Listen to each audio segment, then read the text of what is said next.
Honey badger अपनी आंखों के सामने एक बिच्छू को देख रहा है। बिच्छू छोटा होता है, लेकिन बिच्छू की पूंछ से निकलने वाला जहर आसानी से जानलेवा हो सकता है। इस हनी बेजर का नाम गैंजी है।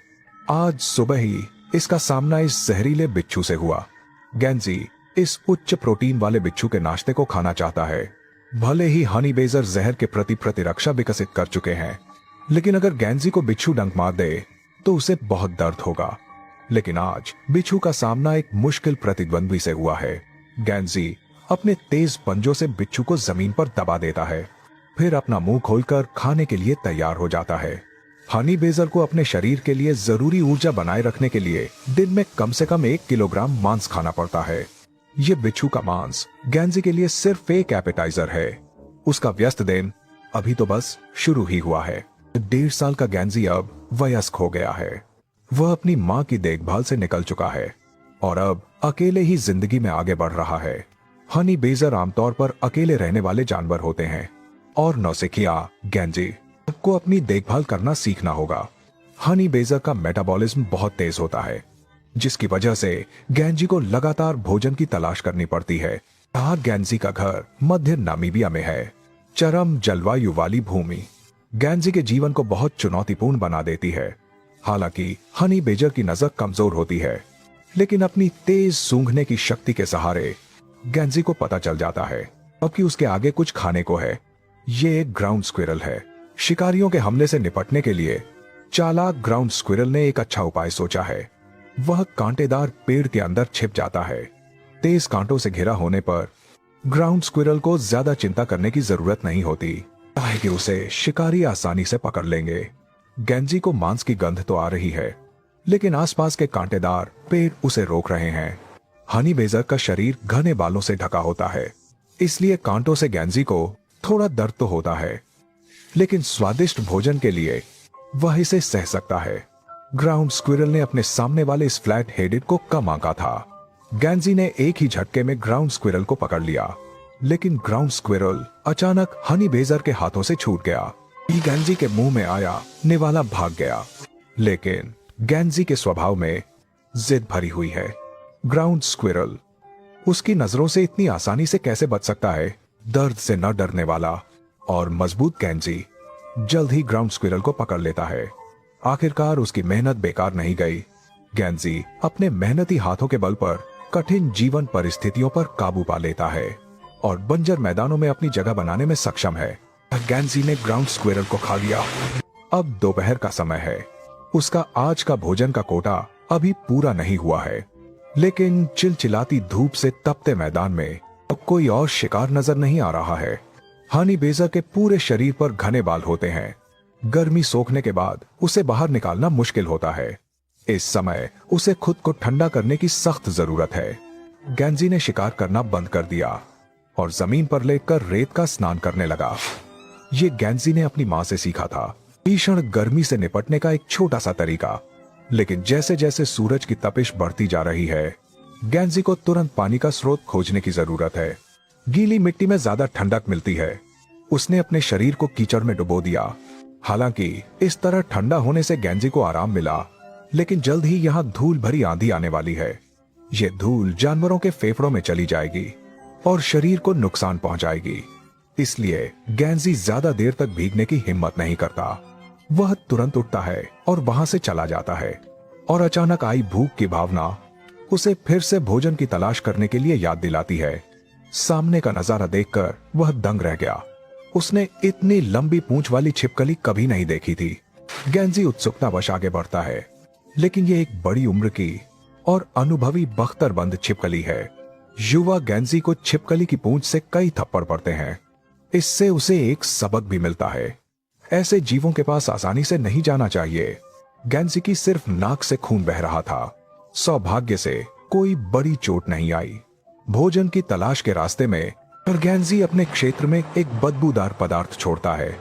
ये दूसरे नर हनी बेजर को अंदर आने से रोकने की चेतावनी तो देता ही है, साथ ही ऐसा करने का उसका मकसद मादाओं को आमंत्रित करना भी होता है। इस गैंजी का दिन बहुत व्यस्त था। शाम होने तक मेहनती गैंजी अभी भी भोजन की तलाश में था। वह अपनी मां की कही बात पर विश्वास करता था, जितनी ज्यादा मेहनत करोगे उतने ही भाग्यशाली होगे। इसलिए उसे नदी के किनारे एक ज़ेब्रा का शव मिला। रात के अंधेरे में गेंजी सावधानी से आगे बढ़ा। हालांकि ज़ेब्रा में अभी भी जीवन के कुछ संकेत थे, लेकिन वह कीचड़ में फंस चुका था और उसमें फिर से खड़े होने की ताकत नहीं बची थी। गेंजी खाने में नखरे नहीं करता। वह बड़े बड़े कौर खाने लगा, लेकिन खाते खाते गेंजी को खतरे का एहसास भी होने लगा। वह जितना हो सके उतना ज्यादा खाता है, लेकिन वह सामने रखे भोजन का ज्यादा लालच भी नहीं करता। कुछ कौर खाने के बाद गेंजी तेजी से वहां से हट गया। जब वह जा रहा था तो बीच बीच में देखता रहा कि कोई उसका पीछा तो नहीं कर रहा। गेंजी का दिन खत्म हो गया और कल भी वह भोजन की तलाश में बाहर निकलेगा। अगले दिन रास्ते में भोजन की तलाश कर रहा गेंजी अचानक शुतुरमुर्ग के घोंसले में घुस गया। उसका यहाँ आने का मकसद शुतुरमुर्ग से लड़ना नहीं था। गेंजी को धुंधला सा याद था कि उसकी माँ उसे यहाँ अंडे चुरा कर खाने के लिए लाई थी, लेकिन अंडे के छिलके जमीन पर बिखरे हुए थे, जिससे पता चलता है कि पहले कोई और शिकारी यहाँ आया था। सौभाग्य से एक शुतुरमुर्ग का अंडा बचा हुआ था। इस शुतुरमुर्ग के अंडे को खाना गेंजी अच्छी तरह जानता था कि यह इतना आसान नहीं है। इसीलिए अंडे के छिलके को तोड़ने के लिए उसने पहले शुतुरमुर्ग के अंडे को एक सख्त लकड़ी पर धकेला। फिर इस शुतुरमुर्ग के अंडे को जोर से फोड़ने की कोशिश की। फिसलन भरा और सख्त शुतुरमुर्ग का अंडा जरा भी नहीं बदला। गेंजी न केवल जिद्दी है बल्कि हार भी नहीं मानता। वह इस अंडे को तोड़कर ही रहेगा। लकड़ी के ठूंठ के नीचे फंसा शुतुरमुर्ग का अंडा गेंजी द्वारा जबरदस्ती बाहर निकाल लिया गया। हालांकि शुतुरमुर्ग का अंडा अभी तक टूटा नहीं है, लेकिन गेंजी अभी भी मदद लेना जानता है। ठूंठ के दबाव से जल्द ही शुतुरमुर्ग का अंडा उसके बार बार दबाने से टूट गया। गेंजी ने अपने तेज पंजों से शुतुरमुर्ग के अंडे में एक बड़ा छेद कर दिया। आखिरकार वह पौष्टिक और स्वादिष्ट शुतुरमुर्ग का अंडा खा सका। शुतुरमुर्ग पिता को पता चला कि घर में चोरी हुई है। वह तेजी से घोंसले की ओर भागा, लेकिन गेंजी खाकर चुपके से भाग चुका था, एक अनोखी गंध का पीछा करते हुए। यह गंध गेंजी ने पहले कभी नहीं सूंघी थी। यह भोजन से नहीं आ रही थी। वह अंदाजा लगा सकता था कि यह एक मादा की गंध है। यह एक मादा हनी बेजर थी। गेंजी तुरंत सामने वाली मादा हनी बेजर पर मोहित हो गया। एक बार मिलने के बाद और एक दूसरे की गंध पहचानने के बाद वे जल्द ही एक दूसरे को जान गए। मादा हनी बेजर भी गेंजी के पीछे चलने को तैयार हो गई। वे एक साथ शिकार करते हैं।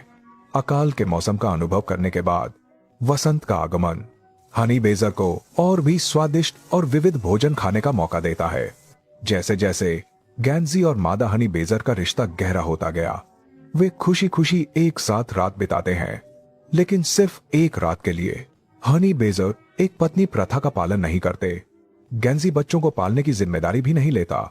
सुबह होने के बाद गेंजी को फिर कभी वह मादा हनी बेजर नहीं दिखी। वह फिर से अकेला हो गया। सूखे के मौसम में अकेले संघर्ष करने के बाद आज का गेंजी एक कुशल शिकारी बन गया है। आज उसकी चुनौती है स्वादिष्ट शहद खोजना। बहुत कम जानवर मधुमक्खी के छत्ते को छेड़ने की हिम्मत करते हैं और हनी बेजर उनमें से एक है। गेंजी शहद की गंध सूंघा कर खुद को रोक नहीं पाया। मधुमक्खियां उस पर कितना भी हमला करें, गेंजी की मोटी त्वचा एक अच्छी सुरक्षा प्रदान करती है। भले ही उसे मधुमक्खी ने डंक मार दिया हो, लेकिन हनी बेजर के शरीर में जहर के प्रति प्रतिरक्षा होती है। इसलिए गेंजी ने बिना किसी डर के छत्ता निकाल लिया। यह स्वादिष्ट व्यंजन गेंजी के लिए अनूठा है। वह अपने शहद जैसे पंजों से इसे आसानी से पलट सकता है। मधुमक्खियों ने जब इस निडर जीव को देखा तो वे भी गुस्से में छत्ता छोड़कर भाग गईं। गेंजी ने गाढ़े शहद का एक कौर खाया, जिसमें मौजूद लार्वा ने उसे भरपूर प्रोटीन दिया। जब तक वह लगभग भर नहीं गया, गेंजी जानता था कि यहां ज्यादा देर रुकना ठीक नहीं है। वह तेजी से उस जगह से चला गया। भविष्य में मौसम कैसा भी बदले, गेंजी सबसे निडर जानवर बन चुका है और एक ऐसा मैदानी योद्धा जो कभी हार नहीं मानता।